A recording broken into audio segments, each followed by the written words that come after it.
Inversion অনেকের কাছে খুবই অপরিচিত একটা টপিকস, বাট যারা অ্যাডমিশন ভর্তি পরীক্ষা দিবে অথবা যাদের চিন্তা ভাবনা এখন জব নিয়ে তাদের জন্য খুবই গুরুত্বপূর্ণ একটা টপিকস। সো আজকের ক্লাসটা আমাদের হতে যাচ্ছে খুবই চমৎকার এবং ইউনিক একটা টপিকস নিয়ে, ইনভার্সন। ইনভার্সন বলতে আসলে কি? এটা হচ্ছে ভার্বের একটা টপিকস, সেজন্য আমাদের হেডলাইন হচ্ছে ইনভার্সন অফ ভার্বস। আচ্ছা, এখন এই যে ইনভার্সন ওয়ার্ডটা আসছে কোত্থেকে? ইনভার্স থেকে। কোত্থেকে?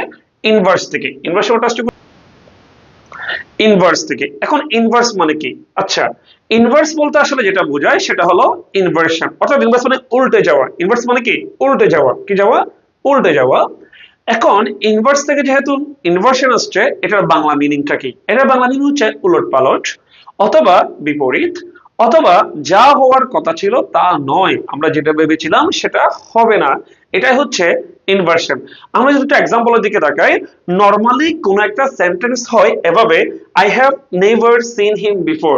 নরমালি একটা সেন্টেন্স হওয়ার কথা এভাবে, বাট ইনভার্সনে যখন আমি সেন্টেন্সটাকে কনভার্ট করব তখন এটা হয়ে যাবে never have I seen him before. কথা হচ্ছে কিভাবে। এই যে ইনভার্সন কিভাবে হচ্ছে সেটার জন্য আমাদের পরবর্তী ভিডিওতে আপনাকে চোখ রাখতে হবে। ধন্যবাদ সবাইকে।